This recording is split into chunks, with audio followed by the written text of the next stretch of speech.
오늘 본문의 말씀을 가지고 한나의 찬양에서 얻을 수 있는 교훈들이라는 제목으로 함께 말씀 나누도록 하겠습니다. 우리 옆에 계신 분들에게 오늘 이렇게 인사했으면 좋겠는데요. 하나님은 언제나 우리를 일으켜 주십니다. 하나님은 언제나 우리를 일으켜 주십니다.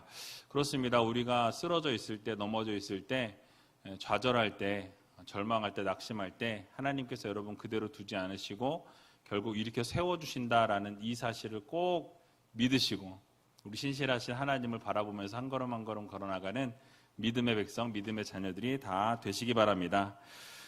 지난번에 첫 장마가 왔을 때 기억하시는지 모르겠어요. 그때까지만 해도 이렇게 비가 왔으면 그랬었죠. 땅이 막 쩍쩍 갈라져서 거북이 등껍데기 같이 막 이런 게 많이 나왔었죠. 그런데 첫 장마가 왔다가 비가 잠깐 소강 상태가 되면서 바로 날씨가 30도가 넘는 온도로 치솟았습니다. 그래서 최근에는 또 그렇게 계속 열대야 현상이 지속되었는데요. 오늘 보니까 좀 시원한 것 같아요. 감사하게도. 정말 여름이 왔구나라는 생각을 하게 되었고요. 또 태풍이 올라온다고 했다가 이 더운 공기만 우리나라로 밀어넣고 일본으로 빠져나갔습니다. 그래서 아마 더 더웠던 한 주간이었던 것 같은데요. 어쨌든 이제 본격적인 여름이 시작되었기 때문에 여러분 건강에 유의하시고 몸 관리 잘 하셨으면 좋겠습니다. 또 오늘 우리 중고등부 친구들 또 나와 있는데요. 우리 위에도 있죠. 우리 이 친구들 위해서 박수 한번 했으면 좋겠습니다. 이제 조만간 우리 중고등부 학생들뿐만 아니라 우리 유아 유치부부터 청년부에 이르기까지 수련회가 성경학교가 시작됩니다. 이 수련회 성경학교가 정말 중요한 시간이에요. 말씀드렸지만 저도 중학교 2학년 때 하나님 앞에 헌신하고 이 길을 달려왔는데 우리 중고등부 학생들이나 또 우리 유아 유치부부터 청년부에 이르는 모든 하나님의 귀한 자녀들이 이번 수련회를 통해서 또 성경학교를 통해서 하나님을 만나는 귀한 통로가 될 수 있도록 여러분 지속적으로 기도해 주시고 많은 사랑과 관심 부탁드립니다. 자, 오늘 이제 지난 시간에 이어서 한나의 이 감사 찬양을 살펴보고 찬양이 이제 마쳐지는데요. 오늘 본문 8절을 보게 되니까 이렇게 찬양을 시작합니다. 같이 한번 읽어보도록 하겠습니다. 가난한 자를 진토에서 일으키시며 빈핍한 자를 거름더미에서 드사 귀족들과 함께 앉게 하시며 영광의 위를 차지하게 하시는도다. 땅의 기둥들은 여호와의 것이라. 여호와께서 세계를 그 위에 세우셨도다. 아멘. 자, 한나가 하나님의 놀라우신 능력을 지금 찬양하고 있는 본문입니다. 먼저 가난한 자를 어디에서 일으키신다고 말씀하죠? 진토에서 일으키신다라고 이렇게 말씀합니다. 곧 약하고 힘이 없는 사람들을 그대로 두지 아니하시고 그 진토에서부터 하나님께서 일으켜 세워주신다라는 희망적인 메시지를 말씀하고 있는 것이죠.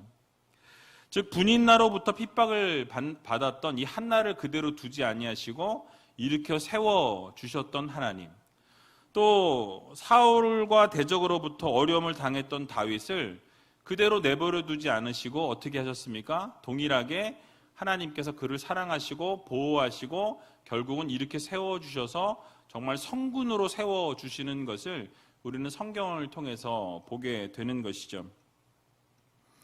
동일하게 그 이후의 말씀을 보면 빈핍한 자를 거름더미에서 드사라고 이렇게 말씀합니다. 이 앞의 구절과 같은 형태의 대꾸법인데요. 동일한 의미로 받아들일 수 있습니다. 결국 우리도 이 빈핍한 사람들을 하나님께서 그대로 두지 아니하시고 또 그 거름더미와 같은 그 자리에서부터도 일으켜 세우신다. 그리고 영광된 자리로 옮기신다라는 말씀을 하고 있는 것이죠. 자, 그런데 이 약하고 힘이 없는 정도가 더 한 단계 깊어지는, 한 단계 더 나아가는 낮은 상태를 언급하고 있습니다. 그러니까 더 좋지 않은 상태를 이야기하고 있는 거예요. 그러니까 가난한 자를 진토에서 일으키셨다라고 말씀했는데 그 다음 구절이 빈핍한 자를 이젠 거름더미에서부터 귀족들과 함께 앉게 하셨다라고 말씀하죠. 이 말씀은 무슨 말이냐면 이 거름더미에서 올리셨다라고 이야기하는데요. 이 거름더미는 그 거지라고 할 수 있는데 그 아주 못 살고 거지들 이렇게 빌어서 먹는 그런 상황에 있는 사람들, 그 사람들의 거주지를 거름더미라고 이 당시에 표현했습니다. 그래서 거지와 같은 미천한 상태에 있는 그런 사람들조차도 하나님께서 세워주신다, 귀족들과 함께하게 하신다라고 이렇게 설명하고 있는 거예요. 그러니까 새로운 신분으로 하나님께서 변화를 시켜주신다라는 말씀입니다.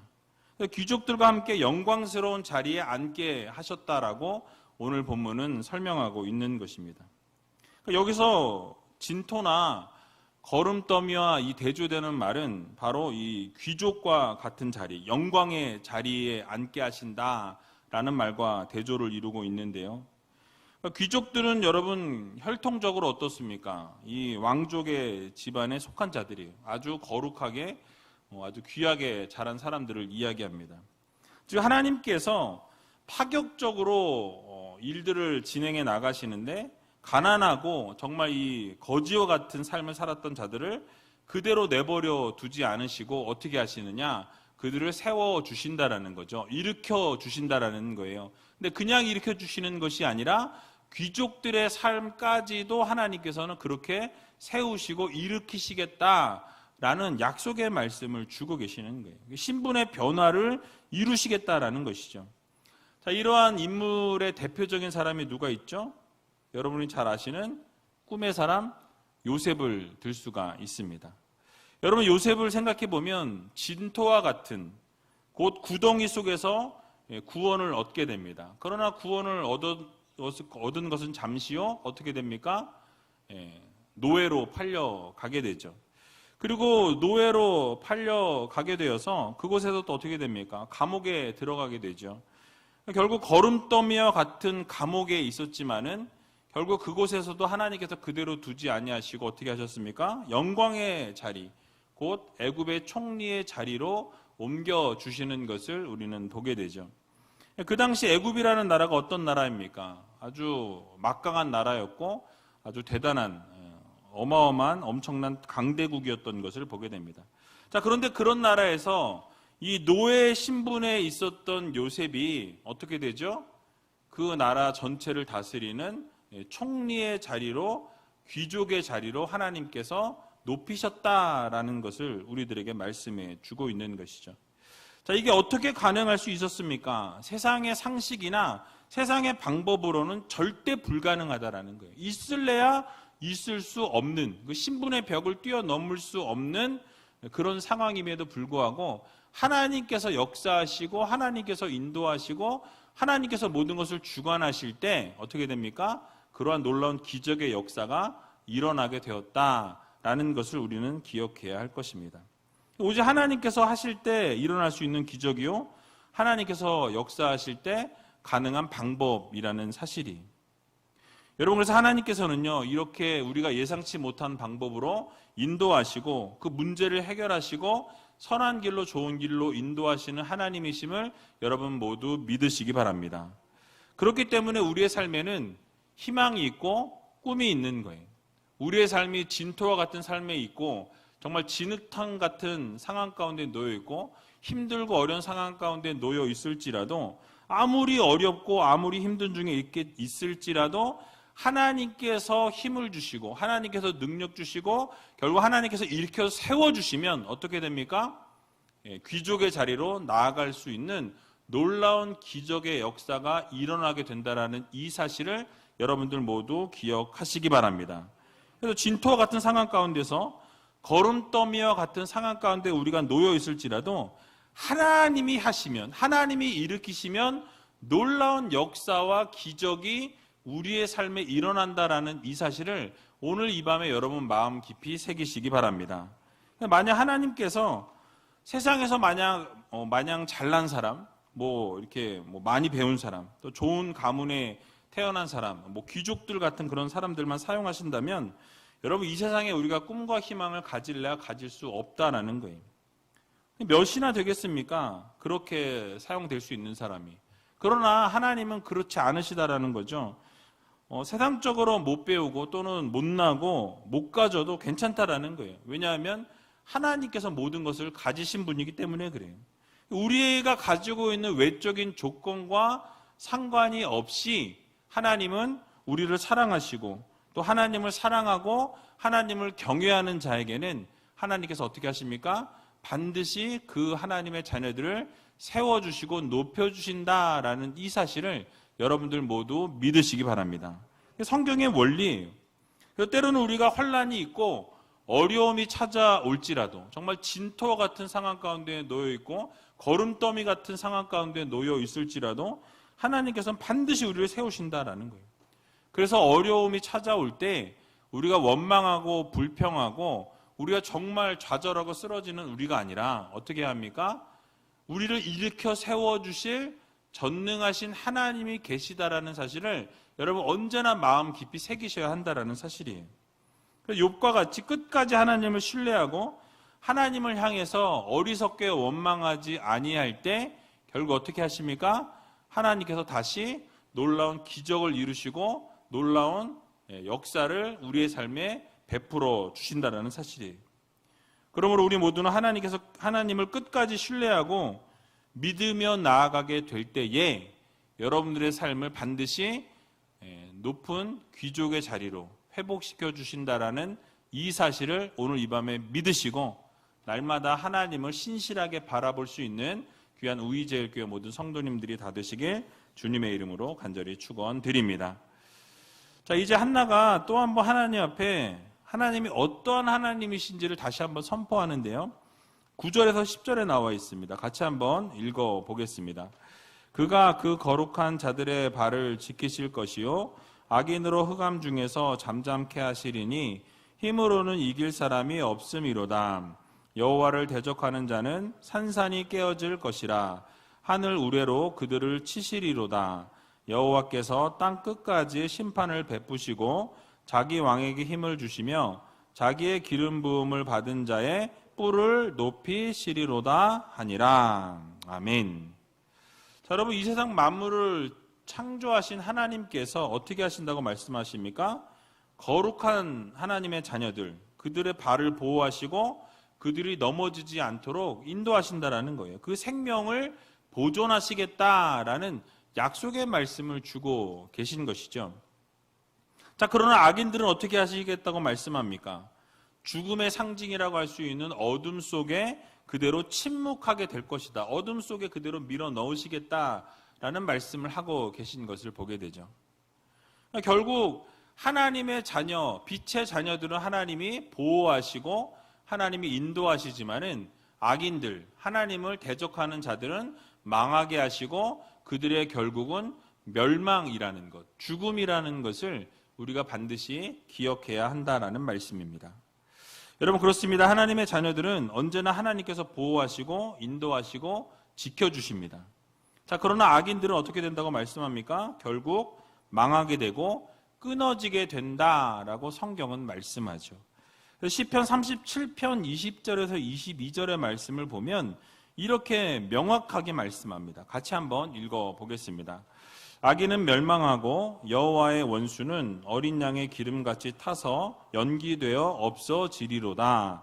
악인은 꾸고 갚지 아니하나 의인은 은혜를 베풀고 주는도다.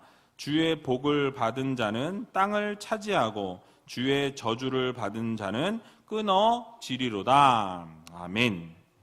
여러분, 악인들이 잘 되는 것 같고 형통하는 것 같고 성공하는 것 같을 때가 참 많이 있어요. 야, 저 인간은 어떻게 이렇게 성공하나? 저렇게 악인인데 어떻게 저런 악인이 잘 되고 형통할 수 있나? 라고 생각할 때가 우리들의 삶을 돌아보면 있다라는 것이죠. 자, 그러나 하나님께서는 반드시 악인은 어떻게 하신다? 망하게 하신다라고 이렇게 분명하게 말씀합니다. 하나님의 원수된 자들은 가만히 두지 아니하시고 연기와 같이 사라지게 하실 것이다 라고 말씀하죠. 여러분, 불을 태웠을 때 연기가 나면 연기가 나는 이 자리에 머물러 있을 거야, 끝까지 머물러 있는 연기 보셨습니까? 시간이 지나면 그 연기는 어떻게 되죠? 사라진다라는 거예요. 타버리면서 다 없어진다라는 사실이. 결국 저주를 받아서 끊어지게 하신다라고 말씀합니다. 자, 그러나 하나님의 자녀, 의인들은 어떻게 하신다고 말씀하죠? 복을 받게 하시고 그 땅을 차지하게 하신다라고 말씀하고 있는 것입니다. 제 얘기가 아니라 하나님의 약속의 말씀이에요. 그러니까 하나님의 자녀들의 삶은 하나님이 책임지신다라는 거예요. 복을 주신다라고 말씀하셨고 땅을 차지하게 하신다라고 말씀하십니다. 하나님의 백성들이 때로는 고통을 당하고 때로는 어려움을 당할 수 있어요. 환난 가운데 놓일 수 있고 정말 힘든 상황 가운데 놓여 있을 때가 있습니다. 여러분들의 인생을 돌아볼 때 어려운 때가 있으셨을 거예요. 아니, 지금도 어려운 상황 가운데 처해 있는 분들이 계실 줄로 압니다. 그러나 하나님께서 그 어려움과 고통을 외면하고 환난 가운데 그냥 놔두시는 것 같으나 하나님께서는 결코 그대로 두지 않으신다라는 거예요. 결국 일으켜 세워주시고 그들을 진토 가운데서 건져내시고 어떻게 하신다고 말씀합니까? 하나님께서 결국 복을 주시고 땅을 차지할 수 있도록 하나님께서 책임지시겠다라는 약속의 말씀을 주고 계신다라는 것이죠. 그래서 여러분, 결국은 하나님께서 그 악인과 의인의 삶을 하나님께서 책임지신다라는 거예요. 그래서 여러분, 우리는 어떻습니까? 여러분들은 의인이에요? 악인이에요? 자신이 갑자기 없어지시네요. 우리는 악인 같은 삶을 살고 있지만 의롭다라고 하나님이 칭해 주셨어요. 우리는 죄된 삶을 살아가고 있지만은 그럼에도 불구하고 예수 그리스도의 보혈의 피로 우리를 의롭다 칭해 주셨습니다. 그래서 우리는 의인이라고 주님께서 말씀하셨다라는 사실이에요. 여러분, 그래서 악인들이 승하는 것 같고 형통하는 것 같지만 결국은 하나님의 자녀들이 결국 하나님의 은혜로 세워지게 된다라는 사실이. 그러니까 하나님의 자녀들이 계속 당하는 것 같고 고난의 터널이 끝이 없는 것 같이 펼쳐지는 것 같지만 결국 하나님이 그렇게 두지 않으신다라는 거죠. 여러분, 드라마들 보면 어떻습니까? 권선징악이 꼭 나타나는 걸 보게 되죠. 악인들이 어떻게 돼요? 계속해서 이기는 것 같은데 맨 마지막 회 딱 해서 보면 어때요? 결국 해피엔딩으로 끝납니다. 그걸 볼 때 기쁨을 느껴요. 즐거움을 느껴요. 왜요? 나도 저렇게 될 거야 라는 생각을 갖게 되는 거죠. 그러니까 마찬가지로 하나님께서 우리들의 삶을 하나님이 책임지신다는 거. 의인들의 삶을 하나님이 책임지시고 높이시고 결국 악인들의 삶을 결국은 망하게 하신다는 것이 하나님의 말씀이라는 사실이에요. 하나님의 자녀들이 당하는 것 같지만 고통이 끝이 없는 것 같지만 그러나 하나님께서 그대로 두지 않으신다라는 거예요. 분명히 악인의 형통을 부러워하지 말라라고 우리들에게 분명하게 말씀하셨습니다. 그래서 잠언 24장 19절에서 20절에 보니까 이렇게 우리들에게 말씀하시죠. 같이 한번 읽어보겠습니다. 너는 행악자의 득이함을 인하여 분을 품지 말며 악인의 형통을 부러워하지 말라. 대저 행악자는 장래가 없겠고 악인의 등불은 꺼지리라. 아멘. 여러분, 뭐라고 이야기합니까? 행악자의 득이함을 볼 때 분을 품지 말래요. 저게 망해야 되는데 어떻게 이럴 수 있어? 하면서 분해하지 말라는 거예요. 이유가 무엇입니까? 악인의 형통을 부러워하지 말라고 하시죠. 왜냐하면 그들은 행악자들은 장래가 없고 악인의 등불은 결국 꺼진다라고 명확하게 말씀하고 있기 때문에 그렇습니다. 눈에 보일 때는 잘 되는 것 같고 성공하는 것 같으나 결국은 망하게 되고 장래가 없고 그 등불은 그 불이 꺼지게 되어 있다라고 하나님께서 우리들에게 말씀해 주고 계시는 것이죠. 자, 그러므로 우리의 삶이 어떠해야 하겠습니까? 하나님을 바르게 섬기고 하나님 말씀에 순종하는 삶을 살아가야 한다라는 사실이. 여러분, 너무나 단순한 원리이지만 오늘 본문에서도 말씀합니다. 하나님을 대적하게 되면 산산이 깨어지고 우레로 그들을 치시겠다라는 말씀을 하고 계세요. 결국 심판을 면치 못하게 될 것이라는 하나님의 말씀입니다. 자, 그러나 반대로 하나님을 사랑하고 하나님의 백성으로 자녀로서의 삶을 놓치지 않고 끝까지 하나님을 바라보는 자, 끝까지 하나님을 섬기는 자, 하나님을 끝까지 높이고 경배하는 자들의 삶은 하나님이 책임져 주신다라는 사실을 여러분 모두 믿으시기 바랍니다. 우리들에게 그래서 힘을 주시고 결국 높여주신다라고 약속하고 계세요. 그래서 잠언 4장 8절에서 9절에 보면 이렇게 그래서 말씀하십니다. 같이 한번 읽어보겠습니다. 그를 높이라. 그리하면 그가 너를 높이 들리라. 만일 그를 품으면 그가 너를 영화롭게 하리라. 그가 아름다운 관을 내 머리에 두겠고 영화로운 면류관을 내게 주리라 하였느니라. 아멘. 여러분 뭐라고 말씀합니까? 하나님께서 우리가 하나님을 높이게 되면 결국 하나님께서 우리를 높여주시겠다라고 약속하고 계신 것이죠. 그리고 하나님을 품으면 하나님께서 우리를 영화롭게 하시겠다라고 이렇게 말씀합니다. 자, 여기서 품는다라는 이 단어는요, 자녀나 어떤 연인을 품에 품는 것을 이야기해요. 품에 품는 건 어떤 거죠? 사랑할 때 품겠습니까? 미워할 때 품겠습니까? 사랑할 때 품겠죠. 그러니까 하나님을 품으면 연인처럼 품는 것을 이야기해요. 그래서 이렇게 애정을 가지고 아끼며 깊이 사랑하고 섬길 때에 결국 하나님께서 우리를 영화롭게 해 주실 뿐만 아니라 우리들에게 면류관을 주시겠다라는 약속의 말씀을 주고 계신 거예요. 자, 그러면 우리가 이 세상 살아가는 동안 세상을 마음에 품고 세상을 사랑하며 살아가는 우리가 아니라 무엇을 마음에 품어야 돼요? 무엇을? 하나님을. 여러분 하나님을 마음에 품으시기 바랍니다. 그 하나님을 사랑하시기 바랍니다. 하나님을 사랑하고 하나님을 마음에 품는 자들은 하나님께서 그 인생 가운데 함께 하신다라는 것이고 결국 그 인생을 책임져 주신다라는 말씀이. 그러므로 세상을 품고 세상을 바라보며 살아가는 우리가 아니라 하나님을 높이고 하나님을 사랑하고 하나님 말씀에 순종하게 될 때 결국 하나님께서 여러분의 인생을 책임지실 뿐만 아니라 여러분들을 높이시고 여러분들에게 면류관을 허락해 주신다라는 이 사실을 여러분 모두 믿으시고 언제나 하나님만 바라보고 하나님만 높일 수 있는 저와 여러분들이 다 되시길 주님의 이름으로 간절히 축원합니다. 자, 이제 마지막으로 한나의 찬송이 끝난 이후에 어떤 일이 시작되었는지를 알려주면서 본문을 마치게 됩니다. 11절에 보니까 이렇게 말씀하는데요. 같이 한번 11절 말씀 읽어보겠습니다.